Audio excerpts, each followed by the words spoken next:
today's makeup tutorial is going to be a little different than what I typically do.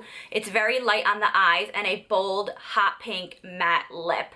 I don't typically wear colors this bright and this bold. I usually stick to more like nudes and nudie pink colors because that's what I'm just really comfortable with. So today I decided to step outside the box a little bit and try something different. So yeah, like I said, it's just very light on the lid. I wanted to put a lot of focus more on the lips and not so much the eyes. And yeah, and then I also did a little bit of a wing liner. You guys know, if you watch my videos, how much I struggle with wing liner, and I don't normally do that in a lot of my makeup looks because I don't really like how it looks on me personally. I feel like I don't really have the eyes and the eye shape to pull off a wing liner, although I think it looks so beautiful on a lot of people. I just don't really like how it looks on me, but I figured that it would look really pretty with this look. So yeah. If you guys are interested in seeing how I put this look together, then just keep watching. So to jump right in, I'm going in with Smarty Pants, which is a medium brown matte shade. And I also already prepped and set my lids with my MAC Soft Ochre Paint Pot, like I always use, and just set that with a light matte shadow. So I'm just blending that into my crease to start a nice transition and then buffing all that out with a larger fluffy brush. And then I'm taking Charmer, which is just a light matte shade, and I'm using this as my brow bone highlight. And I've said this before in other tutorials, but I really like to do this after I apply the transition shade, just to kind of like clean everything up and make sure I didn't go too high with my crease color. Now I'm going in with Rebel, which is a medium dark red brown color, and I'm taking a more precise blending brush, and I'm just blending that into my lower crease and just being a little bit more careful about where my placement is. And if you notice, all the shadows I'm using in this look are all matte, and they all pretty much stick to like that same muted medium dark red brown family. So I thought it would look really pretty and like a very natural kind of look.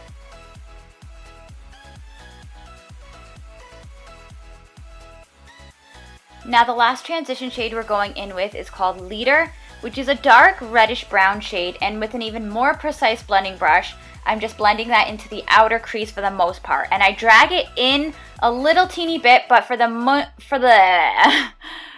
part, I want to keep it more towards the outer crease, but definitely staying in the lower crease as well. You don't want to go too high up with this color because it's dark and it'll just be a big old mess. So I'm just keeping that in the lower crease, and I'm doing this just to give the look a little bit more definition so it doesn't look as flat.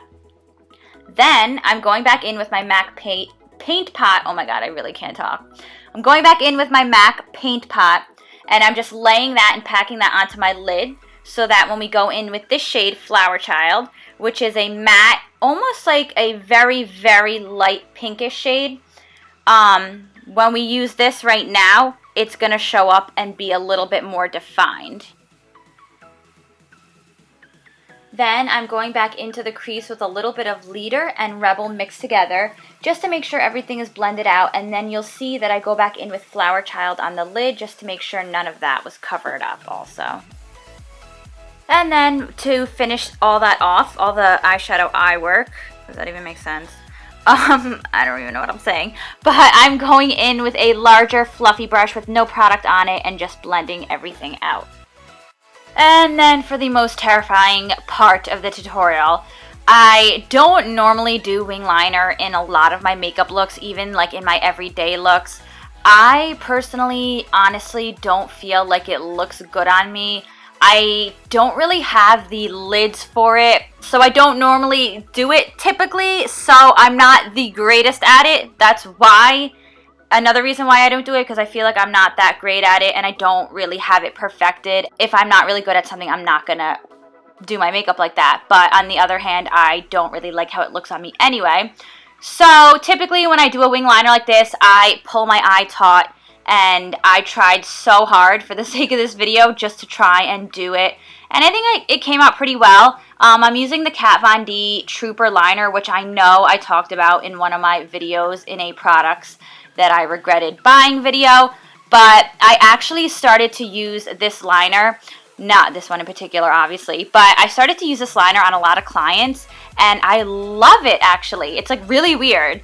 I don't know what it was a year ago when I tried it out. I didn't like it, but I really, really, really like it now. So I feel like it's really easy to work with, especially if you're a beginner or if you really struggle with doing wing liner like I do. So, and then for the waterline, I'm going in with this ColourPop liner, and I believe it is in the color Honeydew or Honeydude. It's just a really warm nude color. I didn't want to do white because I didn't want it to be like too stark, so I went with the nude, and this is the first time I'm using this liner, and I actually do really like it. I don't typically do a light color in my waterline, but again, like I said throughout this whole video, I'm trying new things.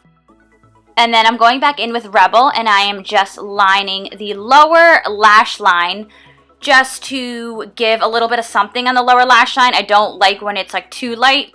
And I'm also using a MAC pencil brush, which is actually like my favorite pencil brush. I feel like it's a lot more dense than any other pencil brush that I've tried from any other brands. And I'm just buffing all that out with a clean crease brush. And then I'm going in with the shade Activist, which is like dark brown, warm shade. And with this flat definer brush, which I love for using for the lower lash line because it gives very it gives very precise placement of where you want everything. And since I'm so used to using like a darker color in my waterline and I'm not used to it being so light, I wanted to add just a little teeny bit of a little bit of something down there. So that's what I did. And then I just took that pencil brush again and blended everything out. And then to finish off the rest of my face, I'm taking a regular makeup wipe and just wiping underneath my eye, just in case there was any fallout. We weren't really working with any dark color, so there wasn't really a lot of it, but I did that just in case. And then, like always, going in with my favorite concealer, the Naked Skin Concealer, and just concealing under my eyes, down the bridge of my nose, on my forehead, and then blending that out with a damp beauty blender. And I usually use a brush to blend everything out, but lately I've been using the Beauty Blender, and I really, really like how it just blends everything out so nicely. And I can't really talk today, but I'm taking my Kat Von D contour kit and just setting all that with my favorite setting powder. And then this is another favorite setting powder to set the rest of my face. This is the Laura Mercier Translucent Loose Setting Powder. And then because we all know I have like really light eyelashes, I need to do a little bit of a coat of mascara on the top and bottom lashes. So I use the Too Faced Better Than Sex and then the Clinique Bottom Lash Mascara, which has been a favorite of mine for a while, but I just started using it again. And then for lashes, I'm using the Velour lashes in the, what are these called? The Winging, I believe they're called. I've literally had these for 2 years and worn them, I don't even remember how many times, but I've worn them a lot and they're still in amazing shape. So I really like these lashes. I've had some good and bad experiences with them. Some of them have fallen apart a little quicker than others, but these have lasted me, like I said, like 2 years. So yeah, those are the lashes I'm using. And then for lips, I am using my MAC Magenta lip pencil, and I am just lightly lining my lips. I feel like a lot of people don't usually use a lip liner for liquid lipstick, but I always like to use a liner. I don't know why, I just like to use one anyway, but I did not want to fill my entire lip in with this lip pencil because it's a little different. The color's a little different than what the lipstick I'm using, and I didn't want that lip liner shade to alter the shade of the lipstick. So that's why I did not fill them in like I normally would. But I am going in with this ColourPop liquid lipstick in the color Highball, which is a bright, literally neon hot pink color. I feel like it's so much brighter in person than the video is doing it justice. And I've had this lipstick for a while and I love it. Again, I don't normally typically wear colors this bold and this bright, but I love, for some weird reason, I feel like I like a hot pink lip over a red lip. I don't know. But I really like how this look came together. It's just so classic and so pretty. So yeah, now I'm just going to finish up the rest of my face and do my regular contour routine with the Kat Von D contour kit. And I'm just contouring my cheekbones, a little bit on my forehead, blending that all in. And then I decided to do a little bit of baking, which I don't typically really do on a daily basis or when I really do any of my tutorials, but I just wanted to give a little bit more definition to my cheeks. And then I learned this trick when I was watching Brittany Bear's nose contour video. So I wanted to really try and sculpt my nose. I mean, I didn't really do it that well, but I'm still learning. And yeah, so I'm just going in a little bit to contour my nose.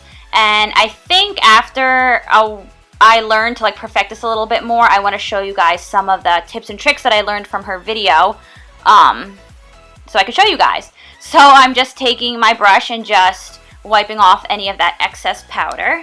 And then finishing off the look by just highlighting the rest of my face using the Champagne Pop highlighter, which has shattered. Sadly, I've had it for a while now, so I needed a new one anyway. And I just bought one of the Champagne, like the duo, the blush and highlighter duo thing. So can't wait to use that in one of my videos. So yeah, I hope you guys enjoyed this video, and thank you so much for watching.